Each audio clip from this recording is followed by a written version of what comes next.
welcome back to Sharp Cuts. My name is Garrett May alongside Josh Nickel. As always, welcome back to the show, Josh. Look at us, back to it. We have no idea what time in history this is, when we recorded this, or what's going on in the world. We are stuck in a time loop where we have no idea what's going on. So welcome back to the show. Hopefully you're having a great week, year.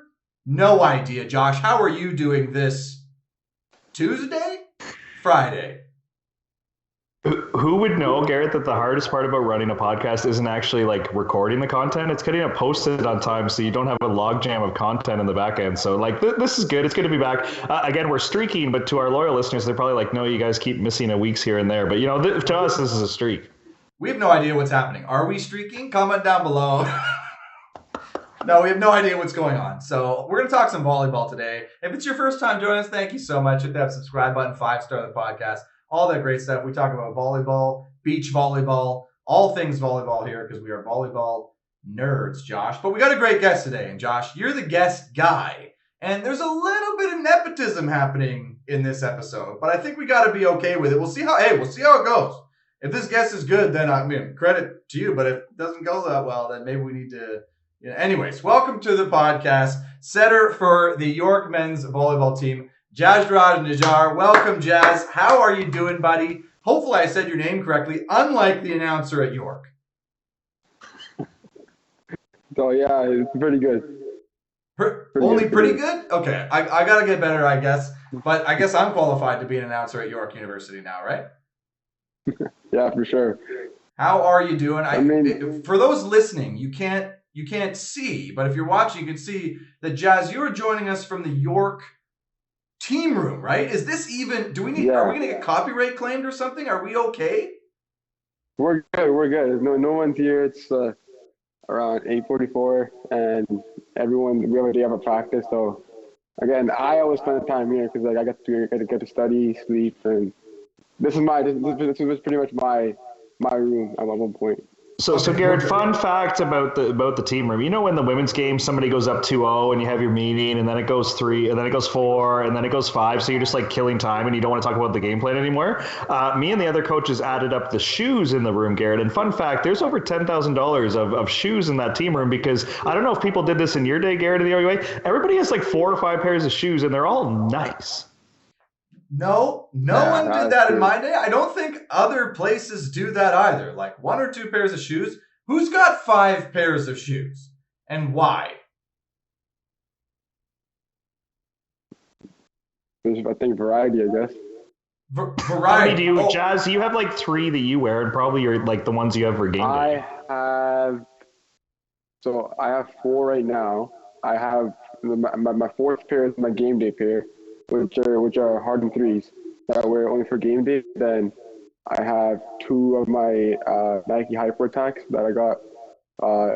One's the white ones, the black ones, and then my Kobe's. So it's just for style. It's purely for the look. There's no function there. It's just to look different. I mean, it also depends. You could change the shoe and everything because, again, like the cushioning and everything is completely different from other styles of shoes. Don't give me that like you're trying to change up the shoe based on play style. No, it's purely for the look, okay? Okay, see, welcome to Sharp Cuts. You're not on Sharp Cuts, so you get called out for your first nonsense. Get ready because here comes mine. So, welcome to the show, Jazz. The York team room's looking nice. I'm jealous. I didn't have that in my day. But anyways... So we got a bunch of stuff we want to talk about today, and we will get to Players and Clowns of the Week, everybody's favorite segment, so get ready for that. We'll join that later. But first up, I had something happen to me this week. Again, unclear what time it is, but it happened to me recently or a long time ago. We're not sure. I think it was recently, where I saw a rare volleyball occurrence that, you know, I'd never seen before. I've heard of, but I'd never actually seen happen before. So it got me thinking. I'll tell you what it is, but it got me thinking, what are the rare volleyball occurrences? You know, you think about in other sports, they've got some things, big comebacks, certain rule things, whatever. But volleyball's got a few, and I saw one. I saw the elusive double timeout, which I'd never seen before in a game ever, where we took a timeout, and then came in for the huddle. We're headed back out. Other team takes a timeout. It's 24-23 in a tense match and double timeout to end the game. So, I mean, I was like, this is crazy. I mean, I kind of liked it because I was a bit like that first timeout. It's like, okay, timeout. Then the second timeout's like an ultimate like, screw you on the first timeout. I'm going to just take a timeout anyways, which I liked. Have you guys ever seen the double timeout? Who was serving in this situation? I imagine you guys were receiving. That's why you called the first timeout, right? Yes, they were serving, so we called the timeout. I guess to ice the server. So get why stall it even more if you're that coach? I don't understand their tactics here, Garrett. I don't either, but you're going to lose the timeout regardless. Either they score a point and tie it up and you're in a battle, or you lose it and you lose the set, you lose the timeout anyway. So why not burn it for a big middle finger to the other coach, being like, oh yeah, you want to take a timeout at 24? Well, here's my timeout back in your face. Talk about it some more. Yeah. I mean, that has happened. That has happened with us too. Dave has done that a couple of times, especially against like what? When we yeah, we've done that too. It was like you've done it. You've seen it multiple times. It's the first time I've ever seen it, and you've done it multiple times this year. Like no, I've done multiple times, but we're just like we've done it once where it was like we were playing an opponent and we're up game point, and right away we call timeout right away just for the person to whoever was I'm not gonna name names, but like whoever was serving was gonna serve was at the back, and we're up 2-0, and it was 24-23, and we come back out of the timeout, and the person misses the serve, and that ends the game right away. And it was just like it was a smart tactic by our coach. So right, but you never. But did the other team ever then take a timeout right after that? Like a double timeout, 2 in a row without a point being scored. I haven't seen it this year, Jazz. I don't know if I've seen that ever, Garrett. I've seen like Christian Redmond will call both timeouts in a row if he's really mad at the ref. I've seen the same team like burn 2 in a row. I've never seen like a side calls it, B side calls it. That is rare, Garrett. I've also never seen though a double from the same team. It's a little bush league, I think. Like a double, but you're right. Like they are 2 different things, I guess. Like I call a timeout twice. I could just do that. Like it is, but you could just do that. Right? I wonder if Jeff Stewart can comment below. I feel like you are allowed, or do you need to have an interaction after the timeout? Does a point have to be played to call the next one? Obviously it doesn't, because you guys called a double timeout, so there doesn't have to be a restart, I guess. Like, you could call all 4 timeouts on the same stoppage. I want to see that now. That was my next thing. And you're like, oh yeah? And then I go, oh yeah? Oh yeah? Oh yeah? Quadruple timeout. Let's get that going. From the stands, you're like, why are we waiting 4 minutes to play the next point? Yeah, like that's the other thing I noted too is like in other sports, like think about like a rare occurrence in basketball. Say, I don't know, coach gets ejected, right? That's pretty rare, but you've heard of it happening. But everybody in the stands is aware and kind of intrigued with what's going on. People in a volleyball game, if there's like a double timeout, you've never seen that, everyone's bored. Nobody cares. It's not like a fun thing. It's like this is a waste of time. So yeah, a quad timeout. Josh, if we ever play each other in a game, quad timeout. At 0-0. No, I'm in charge. So do you guys have any other rare, like what are the other, like in our sport, and other sports kind of have this stuff, right? What's the other rarities in volleyball occurrences? I could think of only one other, which is are you looking for rares and like that's weird if it happens? Or are you looking for like the no-hitter in baseball, something that's like special that doesn't happen that often, but it's like happened enough that people are aware of it? Or are you looking for stuff that makes you go like, that's new? Well, I guess like a no-hitter in baseball, like you're excited about it, right? It's an achievement. It's like somebody goes for 30 kills. It's like, wow, that's crazy. That's special. That's great. I'm talking a little bit about that, but I'm talking more about the stuff that like is not good or bad. It's just super rare. So like I would probably say ejections, more than one ejection a game, because I haven't seen a person get ejected from a game more than once. Like, I've actually, that's a good point. I've never seen anybody get ejected from a game. That or someone's actually like start a fight, physical fight in a bit of a ball game. Yeah.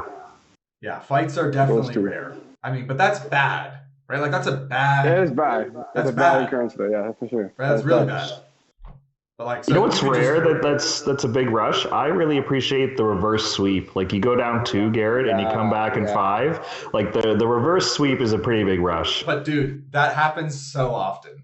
That's true. That's true. I've done that, and it's happened to me so many times. Like it's so not rare. It's not fun when it happens to you, but when you do it, you feel all world. But would you count it if it's rare? If like if you do a reverse sweep, the fifth you're also down by like more than like 3 points. Right. Like, Okay. like We've seen the points. comebacks, right? You can imagine you've been in it, right? Here's another example of what I'm talking about: a 6-person substitution. Oh, I've never seen that. Coach comes up, sub 6, entire lineup swap. Like, when do you ever see that? Never. I mean, why would be my first answer, but maybe that is the rarity to it. Well, but why would we do a quad timeout, Josh? But we already decided that we're definitely doing that. Yes. So you're just trying to find weird rules that don't get abused very often. Just weird stuff. You know what's rare that works really well, Garrett? That is actually rare, and I don't encourage club coaches to do this. When friends of the show, Jake McNeil and Robbie Abrams, coached a club team, no matter what, they would choose the bench you took at coin toss. So they weren't even doing like server receive. It's just like, I want that side. And it's just annoying enough, Garrett, that you're like, I just set my bag down. Now we got to move. Everybody grab your stuff. Like, yeah, so the Georgetown Impact, when Jake was coaching them, I don't care side server receive, I don't care about server receive. I want your side. Yeah, like side is an option to take indoors, and it's basically never taken. But that is true. You do occasionally see somebody pick side. Either in the first one or after the coin toss in the 5th set. You pick side then. And I mean, in club, it's annoying. I'm thinking in university, like, we pick the same bench every time, Garrett. If somebody took our side from the start, that would be like, it would go to words, I think. It wouldn't go to a fight, but it would, like, somebody would have to make a comment, I think. Right. So listen up. If you're coming to York University to play and you want to get in their head, pick side. Definitely. Can you imagine at OUA or even like a VNL match, somebody picks side, like, and that just stirs the pot right off the bat? I would love it in a VNL match. Are you kidding me? Like in VNL, like somebody comes out and goes for side. Like it's because at that level, what? Like come on, at 1 point, like rip an ace, whatever. Like no, let's play the head game and get right in there. Definitely. Good one, Josh. Good one, Josh, on the side pick. Yes. I'm gonna do it. We gotta do it now. You gotta pick sides. Got to become a regular thing indoors. All right, what do you got, Jess? Come on, Josh brought you out. Now's the time to really prove your mettle. Pull out an awesome rare volleyball sequence for us right now on the spot, or else immediate clown of the week to Josh. A rare one would be a 2-ball serve receive. So like a passer passes the ball to the left side. Or no straight pass, the swing. That's very rare. I've seen it once. Off serve receive, the P2 passed it to the left side, and he swings off right off that pass. That is super rare. I've actually never seen that happen. Pac-Man has done it. Pac-Man had done it. Chris Tao did it in club. Yeah. Yeah, Kelly's team has done it before. Yeah, but if you do it with a good hitter, don't you kind of wonder like, why do you need that? What, you can't just hit it on a good set? Like, if you have enough control to pass it to a set, why don't you just pass it and then set me? I think it's more so showing the server that it's an absolute muffin that we're setting off your ball here. Like a forearm pass to set or like a volley? I'm pretty sure Tao volleyed it, and the guy. Yeah, and he swinged it, I think. Yeah, but that's probably one. But you don't even see that on pro, do you? Do you ever see like an international team try that? You do see. I don't think anyone's like serving absolute muffins at that level. You do see the occasional like free ball pass to like a pipe guy just to come in. Yeah. I like that. That has happened before. Like, I saw it too. It's like he's one of the left sides. I don't know. I think it was in the Italian league. He swings out like a hard serve, and it gets overpassed, and he comes out of nowhere. It's a back pipe, an overpasses up. The overpass comes and he swings from the pipe and scores it again. I mean, that's like. Wait, You the don't see that. overpass. Wait, he hit it on one. He hit it on one. So like he serves, the ball came over the net, and then he jumps from from the 6 meter line and hits it again and scores. See, that's pretty cool because volleyball's like the ultimate team sport where you need other people to bop the ball with you. If you serve an absolute rocket and somebody overpasses it and you club that down on one, like just go home. Like you've won that game. Like Yeah. Like if you have more than one contact in a rally and score a point without any of your other teammates touching the ball, that's just big, right? In any sense, that's big. You can't really do that in indoor as well as beach, because beach you could serve it, run up, get a slam block or something like that. Indoors you can't really do that. Right. You know what also you rarely see indoors that I would love to see more is like a surprise on one. Like a fire over right back. Free ball over, scramble play, fire right back for a surprise point. If it works, you look good. If it doesn't work, you're getting subbed off. If it doesn't work, you look like a complete idiot. Yeah, definitely. You know what? Don't recommend. There's of all the ones we've mentioned, don't try that one. You know what's rare, Garrett, but that I would like to see become the norm is if somebody ever gets 3 aces in a row, I would like the whole crowd to run around going turkey, turkey, turkey, like in bowling when you get 3 strikes in a row. I would like to normalize that the whole crowd gets to go gobble, gobble, gobble, gobble, gobble, and just run around crazy. So that'll encourage more people to get 3 aces, Garrett, because I can't tell you how many times in the OUA somebody misses the third serve. Everyone's all world for 2, but that third serve never goes in bounds, Garrett. Man, but Josh, come on, dude. Think how many cool sports traditions there are with threes. Getting 3 of something. How many cool traditions there are in sports? The triple crown. The lamest one. No, turkey? 3 aces is not lame, and turkey is cool. Turkey is not cool. Gobble, gobble, gobble, turkey, turkey, turkey is lame as heck, Josh. Okay, what would you like the crowd to do if there was 3 aces in a row, Garrett? Throw their hats on the court like a hat trick in hockey. Hello. That's a cool one. Here's another one, Josh. 3 triple 20s in a row in darts. What do? They go crazy. 180 maximum. And everybody cheers. That's a blast. Way cooler than turkey, turkey, turkey, turkey. Okay, turkey's pretty cool, but second best, if the whole crowd got up together and yelled maximum together, I think that would be a cool moment. That's what I'm saying, Josh. Yeah. That's what I'm saying. You also mentioned the turkey thing in like a rarity. Like there was any chance that would ever happen. Like anybody's going to be that coordinated. You know what? Okay, Jazz, let's get it going. At York, anytime somebody rips 3 aces in a row, this is the turkey trot. Turkey call. It's got to happen. Hell no. 3 aces in a row? I mean, we've never gotten 3 aces in a row, but we've gotten like back-to-back aces, max. But like, if anything, we always clap it in, or like the crowd will like, hey, and like, that's all we like. Oh, clap in the third one. Yeah. Like the slow clap. Yeah. Yeah, maybe that's why you haven't had 3 aces. But there are some teams. But there are some teams. This one's different. There are some teams in the OUA that clapping at every serve. And it's every single one? Yeah. It's a bit much. A bit too much, though. Who? Am I allowed to name names or no? Well, you said there are teams. You said plural, Jazz. Like there's multiple teams in the OUA. No, I won't say multiple teams. I was saying one specific team. That's what it is. There's one team in the OUA who slow claps in every serve. Yeah. And you're scared to name that team. I'm just saying, am I allowed to name names or no? It's a fact. Yeah, it's a fact. They do it, right? Unless you're lying. It's probably Trent. You should only be scared if you're lying. No, it's Trent. It's probably Trent. Trent does that a lot. I mean, we've gone to play at them twice over the season, and every single time the server comes in, they're going like, hey, and it adds to something.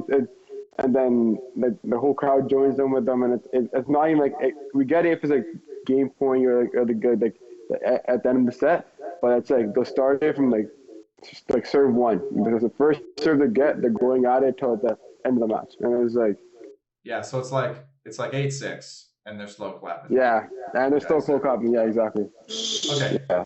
Is that good for the vibe, or is it a bit like, like, because if the crowd's into To be it, honest, they like it. the crowd's into it. Yeah, I mean, to be honest, like it does get hard for in general for like an athlete to play in like an overwhelming crowd and everything. So then that's true, but like at one point it also like because we were talking about it and it was like just as like us the teammates and we're like if it doesn't because it doesn't seem to bother us like the opponents, but like don't you think it affects your own team because you're clapping it so much every single time and then like you have that pressure and again like knowing like if you're playing against them, you're probably gonna have a lot of like either missed serves or like serves that are going back wall. And it's like, and so it sometimes it helps them, sometimes it doesn't. It's like one or the other.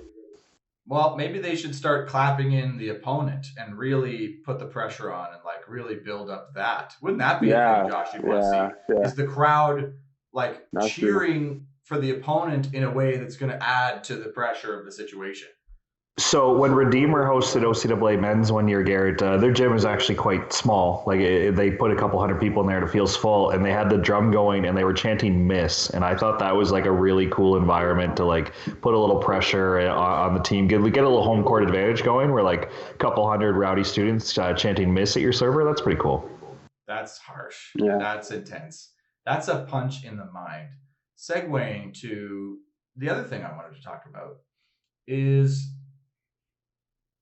I was joking with my buddies the other day because we all played for Crush. We played for a team. We had my biological father as our coach, and my buddy is getting married, and we're talking about bachelor party. And we were joking that we should go and have a bachelor party where you just get all the guys, you go away on a retreat, and you just call each other out May style for the entire weekend. And just grill each other till you fold up and then repeat. And we were killing ourselves laughing because it's a bit of an inside joke. But it got me thinking, because we all know what that means. Like the coach, like getting into your head, like mentally, like punching the mind, putting the pressure on. So I wanted to get a sense of like how regular is this with other people. So let me see if I can drum up an example. Let's see if I can grill Jazz right now. So it would be something like this. Jazz, you think you're the best setter in the OUA?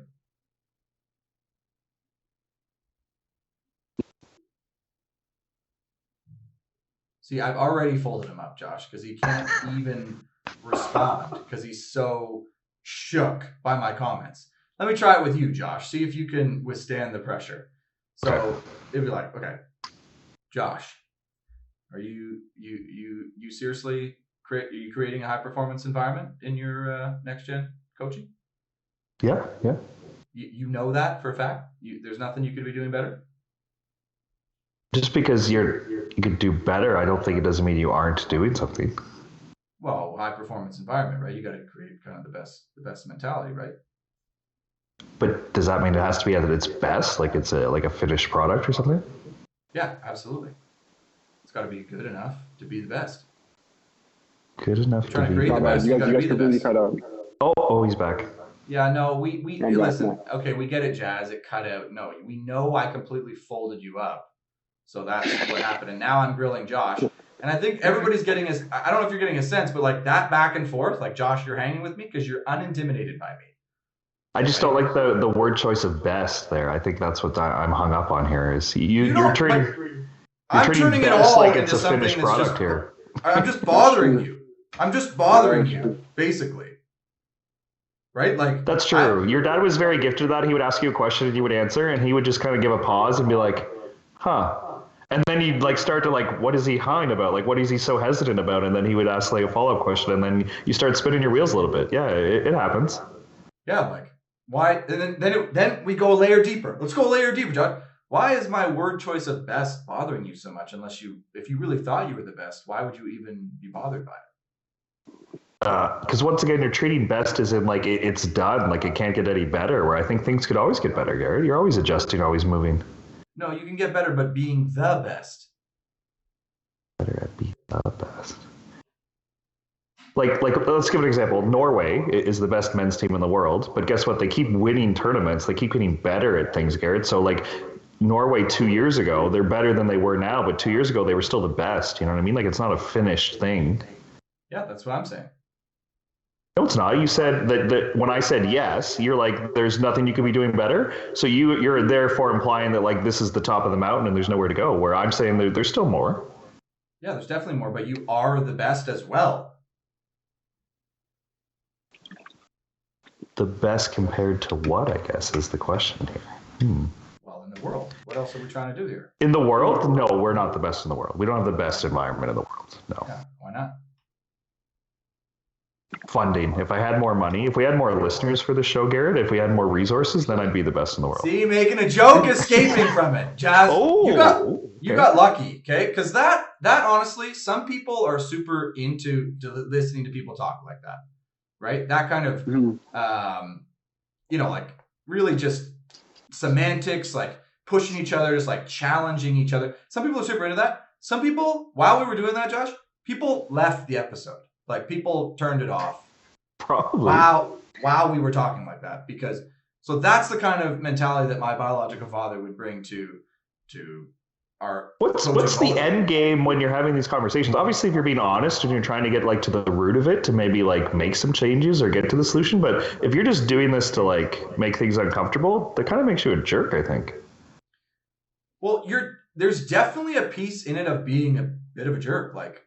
And that's why you've heard me talk before about just like the best people in the world, the best in the world and anything are a little bit crazy. Like you have to be a little bit crazy to be the best in the world.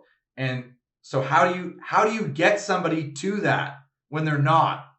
You know what I mean? You're not going to be nice. You're going to get there by being nice necessarily. Like, it's okay. Like, no, like there's a lot of pressure, a lot of pushing. So I agree that it being a bit of a jerk, but it definitely also gives you a tough skin, puts pressure on you in situations that are not volleyball related, and has you dealing with that. So you kind of get used to it a little bit. And so I just wondered, is that a foreign idea? Is that something that a lot of people do? Because I know that at the highest level, those people have dealt with it in some way or another. Those Norway guys, they are definitely dealing with that somehow. Right? So I wondered, hey, Jazz, has anybody ever grilled you like that? Is this the thing that people do? Yes? My dad has. Yeah, my dad has. Your dad? Yeah. I mean, like, Josh knows a lot about my past and my history with my dad and stuff, so. Again, maybe it's a dad thing. Maybe it is, because, again, like, he's been strict on me ever since I was a little kid, and then he played Team India back when he was in his country, and then came over here and stuff, and then like ever since I was a little kid, like I was getting that being strict on me, like I could have one good tournament in the OVA, like Dad, like I think I'm good, and then he's like, do you really think you're really good? I remember seeing you miss 5 serves in this game, this and that, like he'll bring down all the negatives and make me feel like shit the next day. I'm like, I'm not the best. I was like, you gotta keep working on more and more. Like even the day the time when I made national team, I'm like, Dad, like, I finally got the national team. And then he's like, yeah, but are you like where you ranked? Like, how are you gonna be? Like, are you trying to like just be the guy that just makes it, or are you just trying to be the guy that plays in it, or are you trying to be the guy to be the other cases, right? And then so Jazz gets exactly what I'm talking about, right? Like this is exactly what I'm talking about. So let's use another example that's maybe more accessible. It's like Tiger Woods, right? What was Tiger Woods? Tiger Woods' dad was so hard on him as a kid. He had him out there as a kid, like doing this, like a lot of pressure, right? But that guy goes to become one of the greatest sport athletes of all time, right? So it's like diamonds are forged under extreme pressure. So yeah, there's definitely a bit of like, it's not nice. It's not fun. It's not, but is it definitely helpful in some ways? And should we do this more, Josh? I struggle with it so much, man. I struggle with this so much.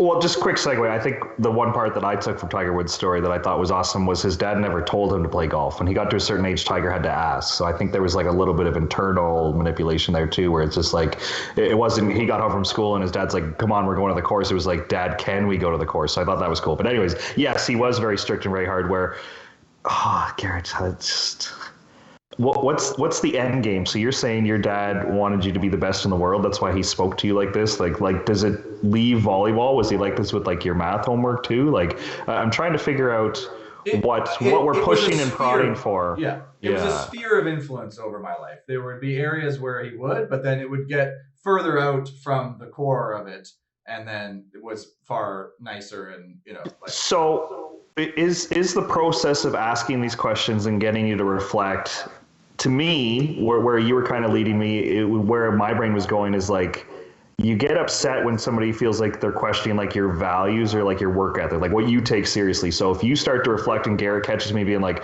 oh, maybe I'm not like working the hardest, or maybe I'm not doing extra, I'd be like, well, those are things that like are part of my value system and part of my family's value system. So maybe if I'm not doing those things, that's going to switch me on, versus like if you just keep questioning if I think I'm the best in the world and I say I'm not, like I don't get annoyed or like fired up by that. You know what I mean? So I think you got to attach to something that somebody's going to respond to, I think. Right. But so that's the piece, is you'll always, so this is the technique that I guess, I don't want to say I've like learned, but just through osmosis, right? Like dealing with it. And my dad and Marquise and John Child and all these guys and Rich Van Heusen loves this, like loves that sort of energy, right? So you'll inevitably try to find that. What's the thing that's going to push this person to act, to do something, to change, to question their situation, right? So yeah, like Josh, if we had continued down that road, we may have gotten to the point where I go, well, you're really not working hard enough to have the best high performance environment in the world. Like, the type of commitment that it takes to do that? You clearly don't, which would probably piss you off, right? But at the same time, it may make you work harder, work smarter, do something differently to be better. So yeah, I'm a jerk, definitely, if I say that. But does it help you? Yeah, I think it does. Cause like I think the best example I could like just relate to that is Floyd Mayweather. So Floyd Mayweather is 15-0. This guy has not lost a single fight, and he had the opportunity. He made a lot of money. He had the opportunity to go with like part of the best trainers in the world, like at that time, like when he was fighting. But he still chose to stick beside his dad. And his quote was, he's like, no one's gonna push me as much as my father would, knowing that because he knows me personally and he's gonna push me past my limits. Where like again, it's like so examples are like when a coach, and because again like there's always a certain line that you can't cross between like a coach and an athlete. It doesn't matter how close you guys are, how you're not. And but like when you have someone that's like really personally close to you in a way, like that knows you very well and can push you to like the max. I think that's what it is. Like the way my father did it with me, he's the exact same with my little brother. And like there will be times where like I would do that with my brother too. It would be like he'll be like we'll be practicing. He'll be like, I'm tired. I'm like, no, you're not. Just keep going. Get five more. Then it's like I think it's more based off relationship as well. So it's like that's the biggest thing. And you know what the piece too is interesting now that you say that is like it must be because it doesn't work, Josh. Here's when it doesn't work. It doesn't work when there's not love and trust there. Right? For sure. Because then you're just burying somebody and there's nothing else there. But probably why it's so much more natural or easier or more common to see that in parents rather than coaches is because the parent raised a child and you have already a bond, a loving bond between parent and child that is there. So when you are in a coaching scene, that's there in the background. So when when a parent pushes a kid, the kid knows the parent loves them, or we hope they do. We hope most of the time they do. The parent, if the kid is upset or the kid talks back, the parent still knows the kid loves them, we hope, but they can manage that because of that relationship. So that piece is definitely missed a lot, I think. And I don't know, it's tough to talk about this especially with men, Josh, to talk about like building love and trust between like between two otherwise strangers so that we can get to that point. Because the Norway guys, is one of their parents involved in their team? Yeah, oh, their family has a long, like they're, I think other than Christian, like even Matthias Bernstein is a cousin of like the Olympian family. So like they're long connected. Yeah. Yeah, that probably helps, right? You just have that familiarity. Like, think about the Grimalds, man. They're not like the biggest, flashiest team out there, but I bet they get into some stuff, but they get over it because, they get through it and are better for it because they're family. I've sat close enough, and hopefully Megan and Nicole don't mind me saying this, but twins, they have like when things are going wrong, they have the most blunt conversations and they don't hold grudges. They just go for it. So like I've heard them say some pretty like offside stuff to each other and then go out and win the set. That's what I'm saying, man. Like, that's what I'm saying. So like, I don't know, like I struggle with, here's why I struggle with it, to kind of bring it full circle. It's like, it is such an intimate and challenging thing to do. But that's the only way that I've ever seen people rise to be champions. So can you give an example on Rich's side? Because I think sometimes as a fan, we get too caught up that like, okay, Crush was successful, so this must have worked, or Mark and John did it in their Olympic medals, this must have worked. Or don't get me wrong, like I respect what Rich did. Rich is a top 10 in the world. He's a national champion. I think Rich met his potential, but maybe to a casual fan or a pessimist, they might say, oh, well, he never really went like that far. He never did that much. So like, if you're saying this got Rich to his potential, like what switched him on? Because it wasn't his parent coaching him. He probably got into this through your dad or Mark and John and stuff. So like, what is it, just the concept of being challenged or owning up to who you think you are, or what did a player like Rich get switched on about this? Yeah, well, he's the kind of guy who just loves that sort of stuff, right? Like loves to get deep, loves to get into it. So like being challenged in that way, he's incredibly quick. A strength of his, he's incredibly quick to be vulnerable. So that's a very vulnerable thing to do, to put yourself out there and welcome that. So that's kind of a superpower of his. So I would say that's why it worked super well with him. Like, it's a crazy thing. My dad and Rich are great friends, but they got in a bar fight with each other one time. Like, well, a fight. They were getting into it at a bar somewhere, getting into it, and it gets physical. I think my dad pushed Rich. Like, my dad pushed him or something, or slapped him maybe. He should tell this story. We should get him to tell this story. But my dad basically just grabbed Rich by the hair and crumpled up into a ball on the ground before they both were kicked out by the bouncers. So there was no fight.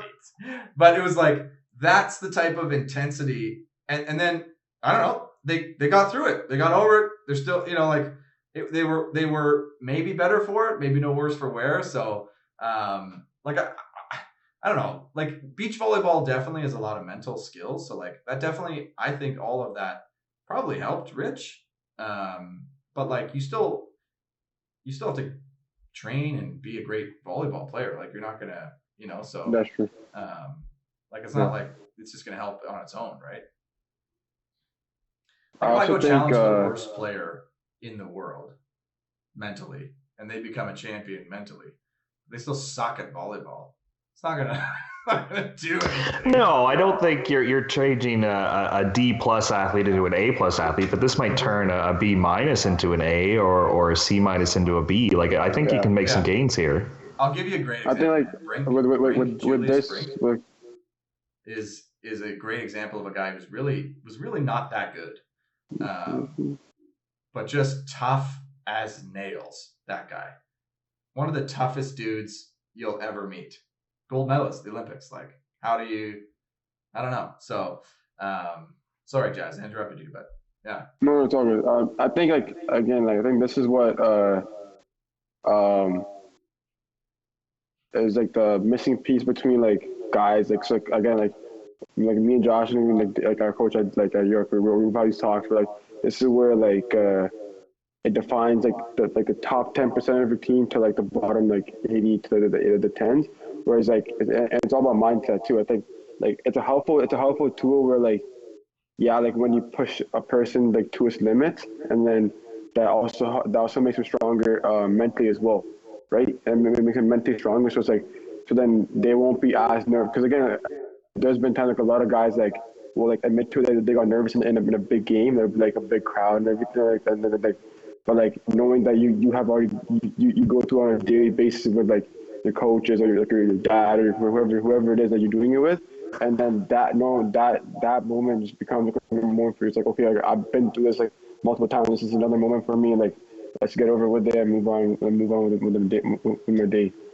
It was like that's like one of them. And like the other one I was thinking about when we had the conversation was like, as much as we talk about like how like a coach could push an athlete, how would it be relevant? Imagine like how so like instead of like saying like, oh, like I want to push my athlete to a certain peak of the thing.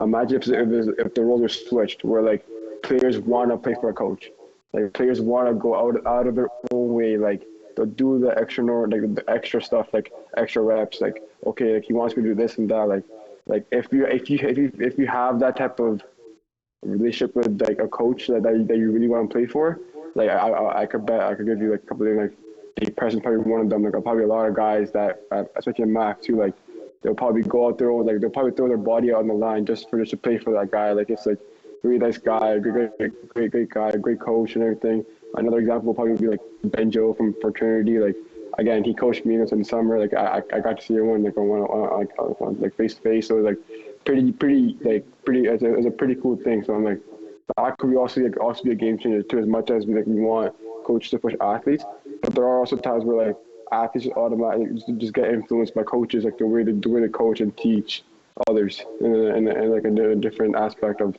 life and volleyball. So Yeah, great points. And Josh, I think let's get Josh Nickel to the place where people are throwing their bodies on the line to play for you. I know you're capable of it, Josh. So what was going to happen here is Josh got to get himself to a point where Jazz, you have enough love and trust in Josh that he can push you aggressively. That just needs to happen, right?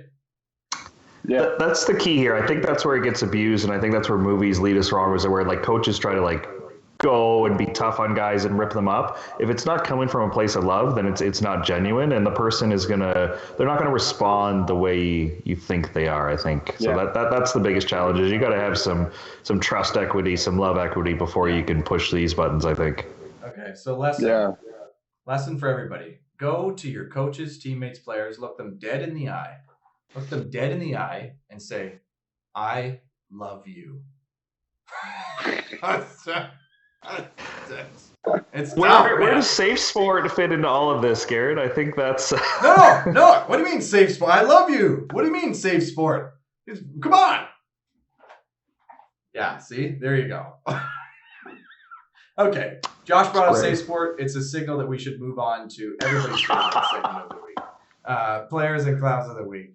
I'm glad you guys are getting into it. I'm glad we got Jazz coming out, giving us some stuff. We got some stuff to bond about our biological fathers. Oh, I forgot to mention, Jazz. If you want to get some power back from your dad, just refer to him as biological father. It's just a bit of a twist. Just get some power back.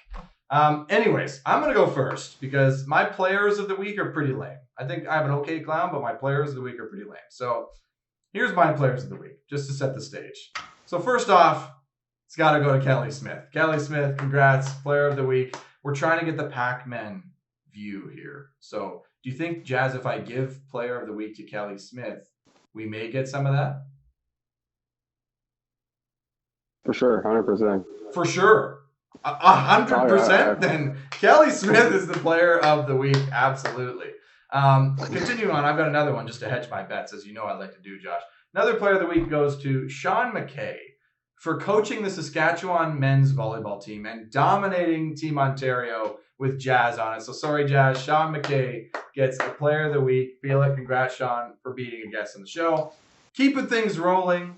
Another player of the week goes to Heather Bansley for just absolutely dominating Josh. Not anything special, but just on a daily basis in the workplace. So congrats, Heather, for being just so much better than Josh. How'd I do, guys? Was that pretty good? They're speechless. All right, who's going next? My players of the week. Over. That was pretty average effort, Garrett. I think you're just trying to. Well, you're being an antagonist at this point. I prefaced it by saying they weren't good. So at least if they were average after me saying they were going to be bad, I'll take that. Yeah, start a sentence with all due respect, and then just say whatever you want after it, and then just say, "Oh, yeah, I said with all due respect." That's the Jazz, do you want to definition of go? this show. Yeah, sure. So for me, I have two guys. It's Devin Cooney from Brock. I think he had a really good weekend against Queens playing, and then other one probably has to be Max from Mac. He we played him last weekend. He had a pretty good. He had a really good performance. I think he had a high number, passing well, serving. Everything was on spot for him. So, Josh, this is like the third week in a row or something. I feel like we're having this is a bit of a trend this year for people to give players of the week to players who just beat them. It's like a bit of a thing that's forming. So, I mean, congrats to those two on great weekends.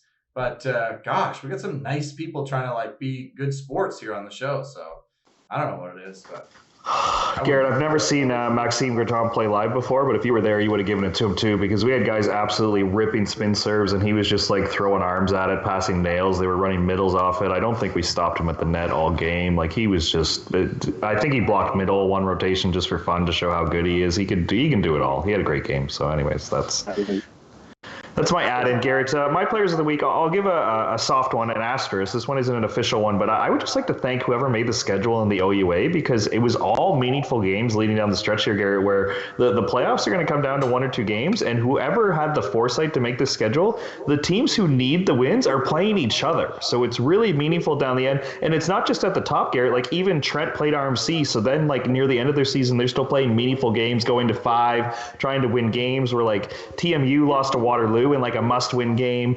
Toronto split with Nipissing, so that kind of slid the standings a little bit.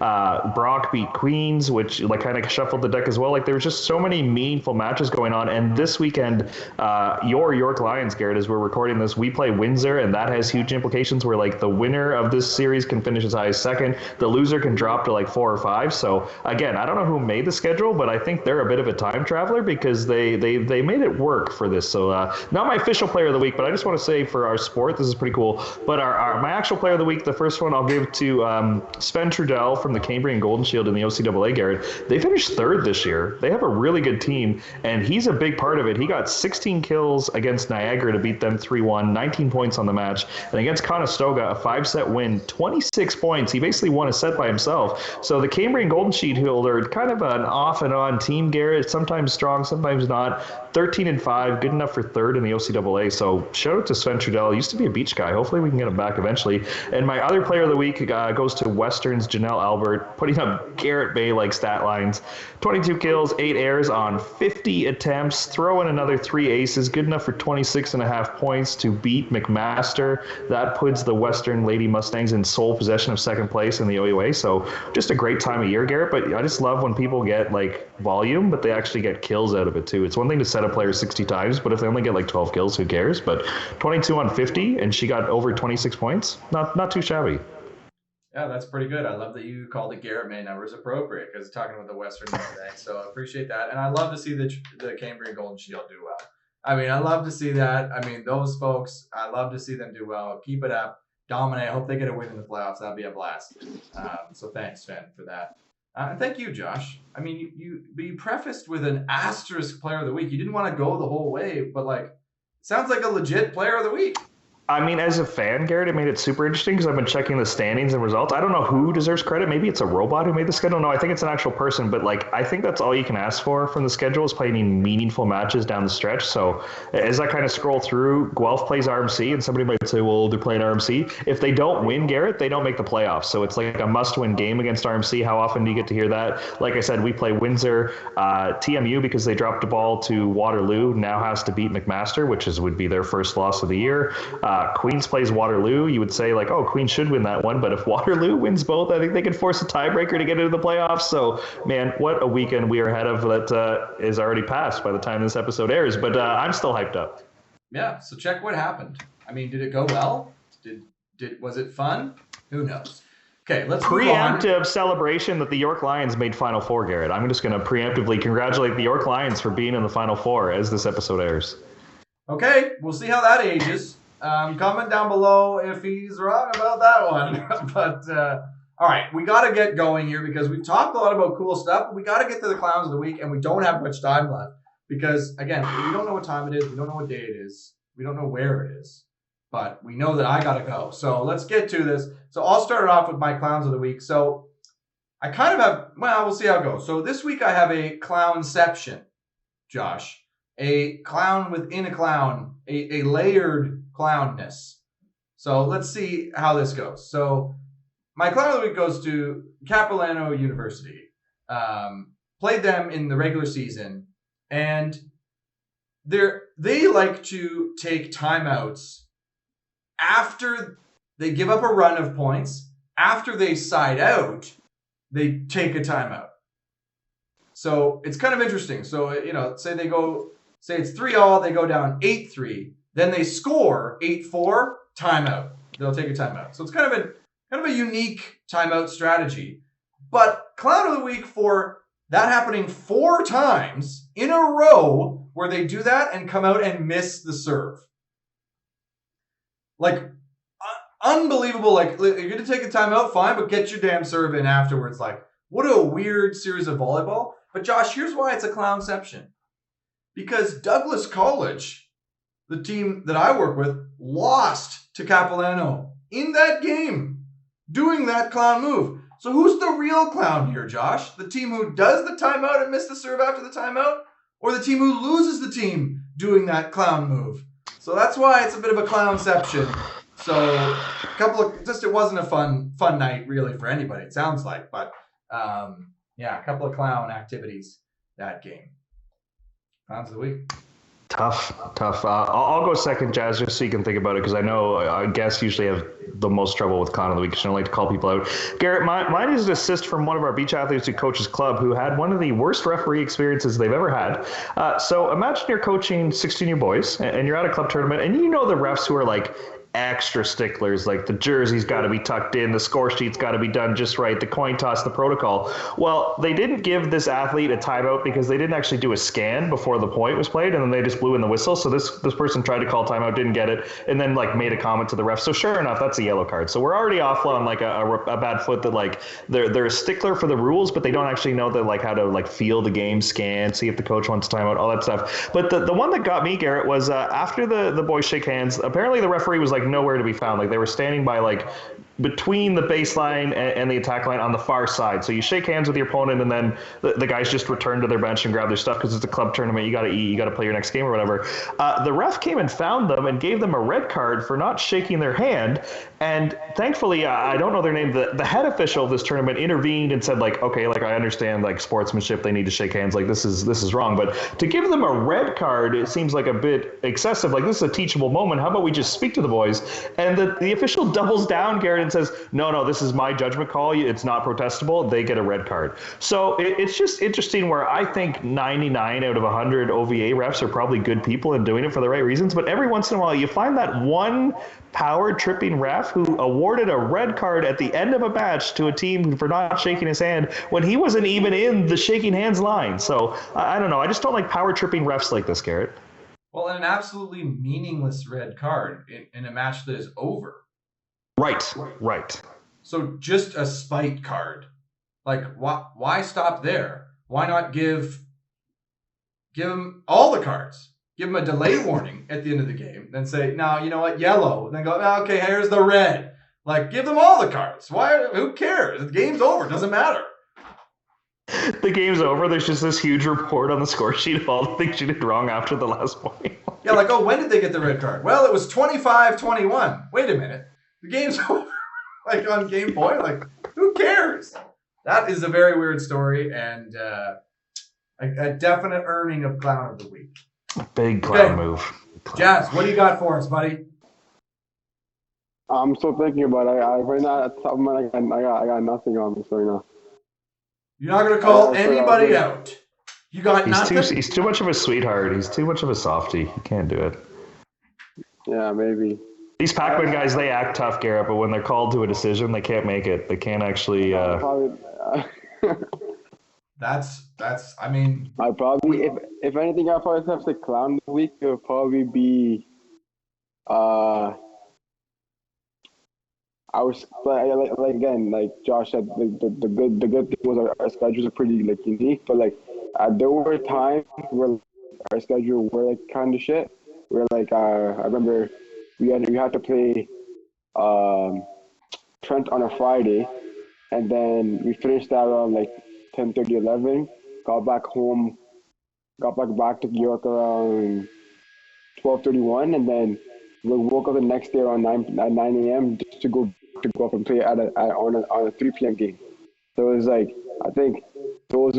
I think that's more of like a thing where it's like because it happened. That was the first time. No, that was the second time it happened. The first time was we played UFT on a Friday, and then the next day we had to go right straight to go out play at 6 p.m. And it was like just chaos. Like guys are not fully recovered. I see how So it it was is. like That's why Josh didn't give a full player of the week because he knew you were going to come in with a clown of the week to the schedule maker. So you guys need to maybe figure out your opinion on the schedule maker. So it is meaningful matches, Garrett. There dislike. have been a few odd ones where Mac went to London on a Friday, then went home, and then came to us on a Saturday. I thought that was weird. Or the one that my friend Stephen Abrams, who plays us this weekend at Windsor, he's a little upset that he's going to play us at 8 o'clock on Friday, and then sit around in a hotel room and play us again 8 o'clock on Saturday, and get on a bus and go back to Windsor. Why couldn't the Saturday game be an afternoon? I don't know. It seems like a bit of a weird schedule that way too.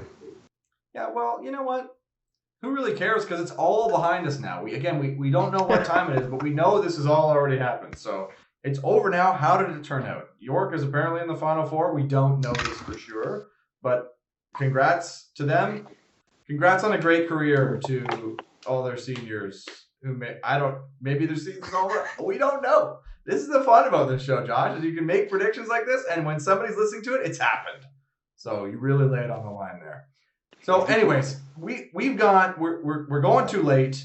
We've had enough of your time, Jazz. Thank you so much for joining us. We appreciate it, man. Bringing some insight to the show. Thank you so much. And Josh, pleasure as always. Let's get your high performance scene. Let's get that going. Right? That's the tick. Or is it you're gonna go say I love you directly to the 12? I gotta, the practice tomorrow is gonna be so fired up, and they're gonna be like, "What got into you?" And I'll be like, "Jazz and Garrett punched me in the mind on Sharp Cuts last night." But you won't hear this episode for 3 weeks. But when you do, it'll punch you in the mind. But you should start with "I love you" and then say that. Right? Yes. Okay. But then HR comes around and we're having problems. So, anyways, that'll do it for this episode. Thank you guys so much for joining us. Thank you so much for listening, and we will see you next time.